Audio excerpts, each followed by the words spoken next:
Olá, pessoal. Pela quantidade de fotos de biquíni nesse feed, você deve ter percebido de que eu estive de férias em Jericoacoara na semana passada, que é uma pequena vila no interior do Ceará com paisagens incríveis, praias paradisíacas, toda sorte de contato com a natureza e foi muito bacana. Mas não é sobre turismo que eu quero conversar com vocês hoje.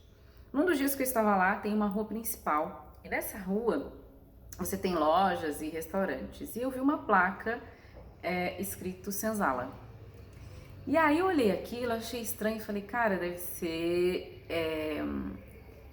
alguma instalação cultural, deve ser um museu, alguma coisa assim. Vou chegar mais perto para ver o que é. E quando eu chego perto, para minha surpresa, era um restaurante. E eu fiquei muito surpresa com isso e mandei mensagem para alguns amigos. Falei, gente, a palavra senzala significa alguma outra coisa, além daquilo que eu aprendi na escola, do tipo habitação coletiva, onde as pessoas escravizadas ficavam na época do Brasil colonial?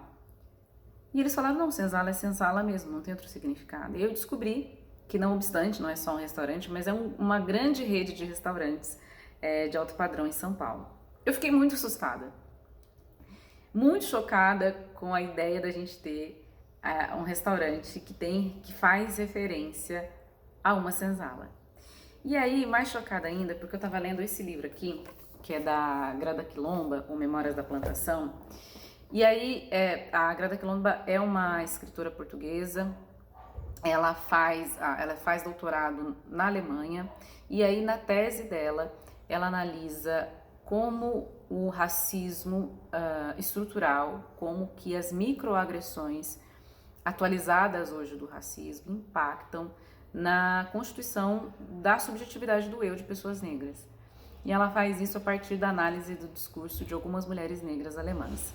E é muito interessante que um dos vários casos que ela conta, um dos relatos é sobre uma mulher que mora, uma mulher negra, né, uma estudante que mora numa casa e ao lado a vizinha dela tem uma estátua de uma pessoa negra que aí funciona como um cinzeiro ou como uma chapelaria, algo do tipo, algo comum também aqui no Brasil.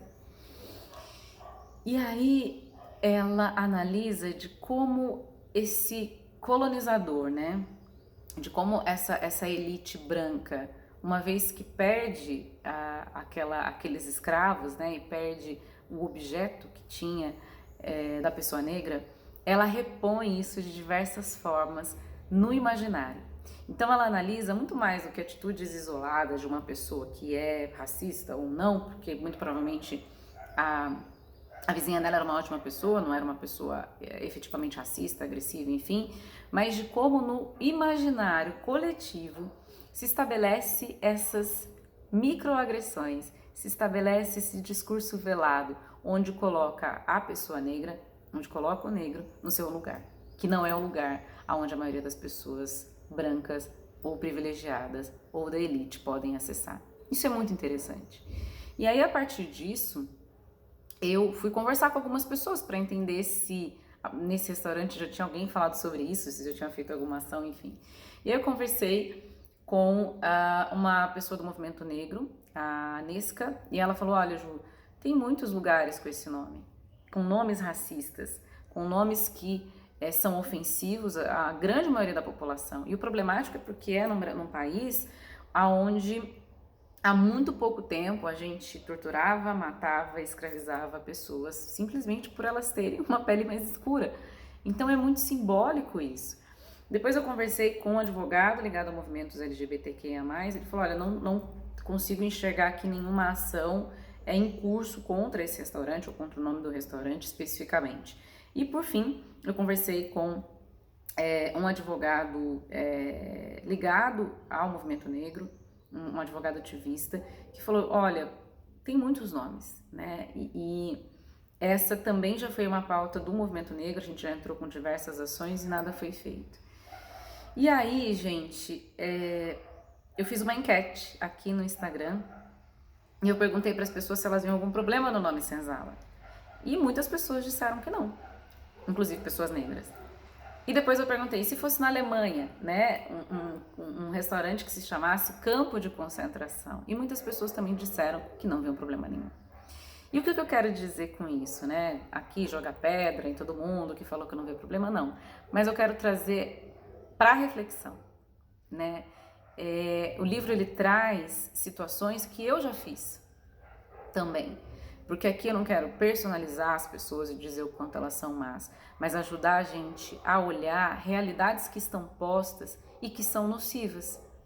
E isso não quer dizer de que faz parte da nossa história. Foi um argumento que uma pessoa usou comigo no inbox quando ela votou que sim, que ela não via problema nenhum e que isso faz parte da história que a gente não pode negar. Mas como a gente traz essa história? Será que essa história a gente está trazendo de uma forma respeitosa? Será que colocar o nome num restaurante, né? Como eu falei, se fosse um museu, uma instalação cultural, faria um pouco de sentido para mim. Principalmente pensando no Nordeste do Brasil, que foi onde desembarcou a grande maioria das pessoas escravizadas aqui no Brasil.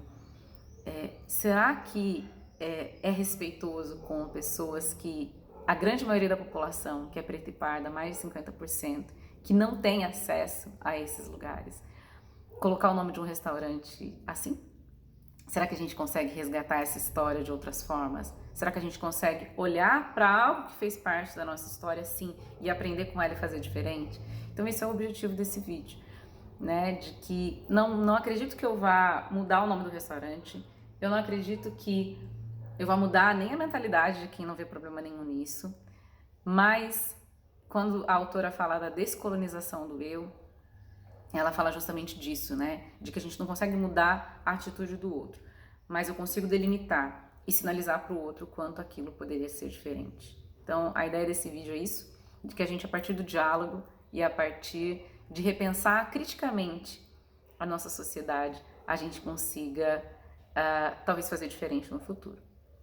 É isso, pessoal. Um beijo, fiquem com Deus e sigam nos bons.